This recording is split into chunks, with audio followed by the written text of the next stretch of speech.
Hello everyone and welcome back to your favourite channel Magnet Brains. मैं हूं आपकी सलोनी miss और आज मैं आपको पढ़ाने जा रही हूं एक नया topic comparing fractions. Yes students, पिछले लेक्चर में हमने लाइक फ्रैक्शंस और अनलाइक फ्रैक्शंस के बारे में समझा था। क्या होता है लाइक फ्रैक्शन, क्या होते हैं अनलाइक फ्रैक्शन, ये सारी बातें वहां हमने की थी डिस्कस। अब हमने वहां पे ये भी देखा था कि क्यों जरूरत पड़ती है हमको लाइक फ्रैक्शंस की, यानी कि क्या जरूरी है कि हमको ऐसे फ्रैक्शन देखना है जिसका डिनोमिनेटर सेम है, यानी वो लाइक फ्रैक्शंस हैं। तो वो चाहिए पड़ते हैं कंपेयरिंग फ्रैक्शंस के लिए। कंपेयरिंग का मतलब एक दूसरे से तुलना करना, कौन सा फ्रैक्शन बड़ा है, कौन सा फ्रैक्शन छोटा है, कौन से फ्रैक्शन एक दूसरे के बराबर हैं।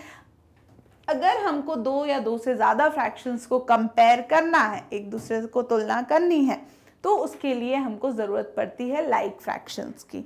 तो देखिए यहाँ पे, but often it is not easy to say which one out of the pair. यहाँ पे शुरुआत हुई है यहाँ काय की कंपेयरिंग फ्रैक्शंस में। यहाँ एक स्टोरी दी है, तो मैं पहले अगर वो चीज़ ना बताऊं एकदम कि कंपेयरिंग फ्रैक्शन क्या होता है, तो मैं पहले आपको एक स्टोरी सुनाना चाहती हूँ। स्टोरी लिखी है सोनी की। Soni has 3.5 rotis in her plate and Rita has 2 3/4 rotis in her plate. Soni और रीता ये दो स्टूडेंट्स हैं, क्लास 6th की हैं, दोनों फ्रेंड्स हैं या फिर सिस्टर्स हैं, है ना। तो अब सोनी के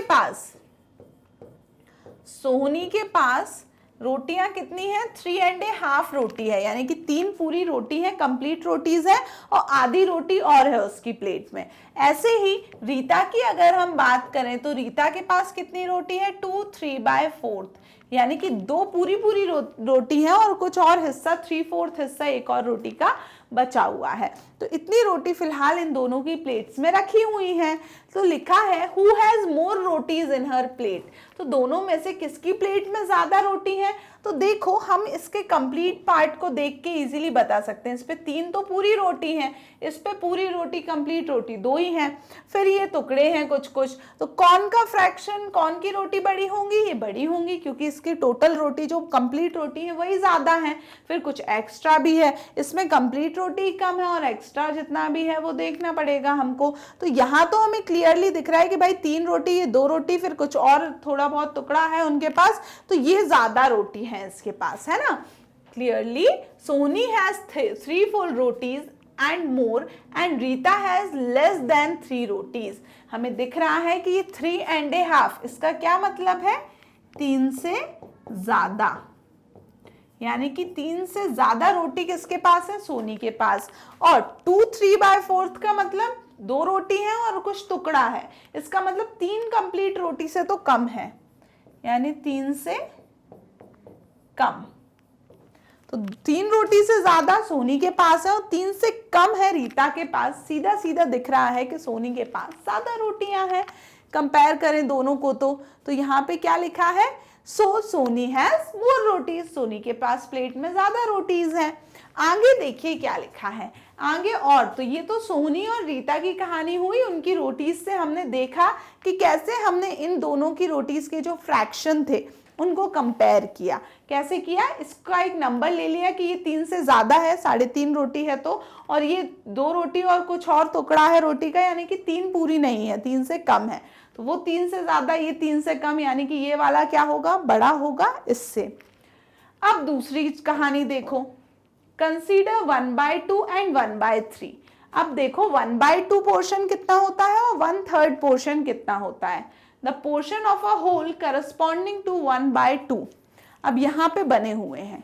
मैंने यहाँ पे 4 स्ट्रिप्स ली हैं बिल्कुल एग्जैक्ट लेंथ की। ये जो चारों आपको रेक्टेंगल दिख रहे हैं पूरे कंप्लीट, ये बिल्कुल एग्जैक्ट लेंथ के हैं। देखो यहाँ से शुरू, बिल्कुल एक ही पॉइंट पे खत्म हो रहे हैं, लंबाई इनकी बराबर है। पहले रेक्टेंगल को मैंने 2 बराबर हिस्सों में बांटा और एक जो कलर्ड हिस्सा है वो क्या हो जाएगा? 1/2। अभी तक ये तो बहुत अच्छे से समझ आ गया होगा।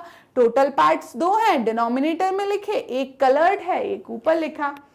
सेकंड इज 3 पार्ट्स में डिवाइडेड है। जब ये 3 पार्ट्स में डिवाइडेड है तो टोटल पार्ट्स 3 हो गए, उसका एक पार्ट कलर्ड है तो ये 1/3, यानी कि हिस्सा वही था, इतनी एक स्ट्रिप आपके पास है, यही स्ट्रिप आपके फ्रेंड के पास है, उसने 2 हिस्सों में डिवाइड करी, आपने 3 हिस्सों में डिवाइड करी। फॉर एग्जाम्पल ये क्या है, एक चॉकलेट कैंडी है ना। अब एक चॉकलेट में से अगर ये आधी चॉकलेट करो या फिर उसमें से 1/3 पीस लो, कौन सा बड़ा होगा? 2 चॉकलेट हैं आपके पास, दोनों सेम लेंथ की हैं, आपके फ्रेंड ने उसको इतना कट किया, आपने उसको इतना कट किया, तो ज्यादा किसने कट किया? इसने, है ना। यानी कि जो 1/2 है वो ज्यादा है किससे? 1/3 से। दिख रहा है हमको? एक चॉकलेट को आधे आधे हिस्से में खाओगे, 2 इक्वल पार्ट में डिवाइड करोगे, और एक को चॉकलेट को 3 हिस्सों में डिवाइड करोगे, तो 2 वाले हिस्से ज्यादा बड़े होंगे। फॉर एग्जाम्पल मैं हूं और आप हो, हमको एक चॉकलेट खत्म करनी है, तो हमने उसको बिल्कुल हाफ हाफ किया, हम दोनों ने खा ली। बट ऐसा हो कि एक और कोई फ्रेंड आ जाए हमारा, तो अब हमको उस चॉकलेट को 3 इक्वल पार्ट में डिवाइड करना पड़ेगा। तो हमको पहले ज्यादा मिल रही थी जब हम दोनों खा रहे थे, या फिर अब ज्यादा चॉकलेट मिलेगी जब हम तीनों खा रहे हैं? 3 अगर लोग हो गए तो चॉकलेट कम हो जाएगी, क्योंकि एक ही चॉकलेट है। अब मेरे को छोटे छोटे हिस्से करने पड़ेंगे ताकि तीनों को मिले। ऐसे ही 4 लोग आ जाएं तो मेरे को 4 हिस्से करने पड़ेंगे, 5 लोग आ जाएं तो 5 हिस्से करना पड़ेंगे। इससे क्या समझ में आ रहा है कि जितने ज्यादा हम उस चॉकलेट के हिस्से कर रहे हैं, उतना छोटा एक हिस्सा होता जा रहा है उस चॉकलेट का। चॉकलेट तो वही थी, 2 हिस्से किए, बड़ी चॉकलेट का टुकड़ा मिल रहा था मेरे को, 3 हिस्से किए, थोड़ा सा छोटा टुकड़ा मिला मेरे को, 4 हिस्से किए तो थोड़ा और छोटा टुकड़ा मिला मेरे को, 5 फ्रेंड्स हो गए अपन सब खाने वाले, तो और छोटे हिस्से हुए, तो हमको सिर्फ इतना इतना सा हिस्सा मिला सबको। इसका मतलब है कि यहाँ पे ये जो 1/2 है वो बड़ा है किससे? 1/3 से। 1/3 बड़ा है 1/4 से। ये देखो 1/3 बड़ा है 1/4 से, और 1/4 का ऐसे बड़ा है 1/5 से। तो यहाँ अगर ऐसे हम अगर ड्राइंग कर पाए तो हमें कंपेयर करना कितना इजी लग रहा है ना, क्योंकि सब बराबर है। बराबर में से फिर हम देख रहे हैं कि हिस्से छोटे होते जा रहे हैं। शुरू में तो सब बराबर ही थे, इतनी चॉकलेट थी। तो ये चीज इजी हो जाती है अगर हम छोटे नंबरों के साथ डील करते हैं। पर अगर मैं कह देती कि ये जो बाइट्स हैं 100 लोगों में बांटना है, तब क्या इजी होता? नहीं। तो उसी के लिए यहाँ देखिए लिखा है कंसीडर 1/2 एंड 1/3। जब हमने 1/2 और 1/3 को देखा, the portion of whole corresponding to 1/2 is clearly larger than portion of the same whole corresponding to 1/3। बोल रहे हैं कि ये जो 1/2 है वो 1/3 से दिख रहा है, ज्यादा है। ये देखिए 1/2 यहाँ से यहाँ तक, 1/3 यहाँ, रेड वाला ये हिस्सा ज्यादा है इस वाले से, यानी कि 1/2 ज्यादा है 1/3 से। सो 1/2 इज ग्रेटर देन 1/3। आगे देखिए, but often it is not easy to say which one out of the pair of fraction is larger। पर हमेशा ये इतना ही इजी नहीं होता, जैसे हमने अभी कह दिया कि 1/2 बड़ा है, फिर उससे छोटा 1/3, उससे छोटा 1/4, सबसे छोटा 1/5 है। हमेशा ये चीज इतनी सिंपल नहीं होगी। For example, which is greater 1/4 और 3/10? यानी कि अगर आपको बोल दें आप, एक है 1/4 फ्रैक्शन, एक है 3/10, अब बताओ कौन सा बड़ा है, छोटा है या बराबर है? तो बताना मुश्किल है ऐसे देखने से कि 1/4 बड़ा है या 3/10, क्योंकि यहाँ पे 4 हिस्सों में से एक हिस्से की बात चल रही है, यहाँ 10 हिस्सों में से 3 हिस्सों की बात चल रही है। तो एकदम अचानक हम देखकर नहीं बता सकते हैं। For this we may wish to show fractions using figures, but drawing figures may not be easy, especially with denominators like 13। तो ऐसे केसेस में अगर हम फिगर्स बनाएं तो फिर क्या होगा ये कि फिगर्स हम बना तो लेंगे लेकिन थोड़ा मुश्किल पड़ेगा, क्योंकि देखो अब आप टोटल 4 हिस्से बनाने हैं, टोटल 10 हिस्से बनाने हैं। अब 10 पे ही थोड़ी कहानी रुकेगी, 13, 20, 25 कितने भी पार्ट्स हो सकते हैं। तो फिगर बहुत बड़े बड़े बनने लगेंगे, टाइम कंज्यूम होगा, कैलकुलेशन की मिस्टेक हो सकती है वहां पे, है ना। तो यानी कि वो तरीका अच्छा नहीं है फिगर्स जो हमने अभी पढ़ा कि इस टाइप के हम फिगर्स बना के सॉल्व कर ले। इजी लग रहा था, लेकिन ये कब तक इजी है? जब तक नंबर ऐसे छोटे रहते हैं कि 2 हिस्से हैं, 3 हिस्से हैं, 4 हिस्से हैं, हम बना सकते हैं। पर मैं अगर आपसे बोल दूं कि 50 हिस्से करने हैं किसी चीज के, तो बहुत ज्यादा बड़ा फिगर हमको वहां पे बनाना पड़ेगा। तो इसके लिए क्या है, we should therefore like to have a systematic procedure to compare fraction, यानी कि ऐसे केसेस में हमारे पास एक सिस्टमैटिक प्रोसीजर होना चाहिए ताकि हम मैं बोल सकती हूँ दो फ्रैक्शन को हम कंपेयर कर सकें, यानी कोई एक तरीका, एक अलग मेथड होना चाहिए कि ऐसा करो तो अब छोटा फ्रैक्शन हो या कितना ही बड़ा फ्रैक्शन हो, आप इजीली उनको कंपेयर कर पाओगे कि कौन सा फ्रैक्शन बड़ा कौन सा फ्रैक्शन छोटा।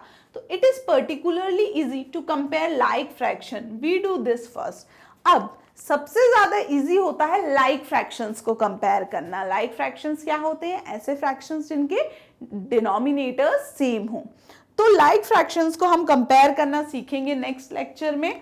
आज के लेक्चर में हमने क्या सीखा कि फ्रैक्शंस को हम कैसे कंपेयर करते हैं। छोटे फ्रैक्शंस को फिगर बना के कंपेयर कर लेते हैं, बड़े फ्रैक्शंस को फिगर बना के कंपेयर करना क्यों थोड़ा सा मुश्किल है, क्यों डिफिकल्ट है, क्यों हम मैं बोल सकती हूँ नहीं बोलते कि बड़े फ्रैक्शन को फिगर बना के कंपेयर करो।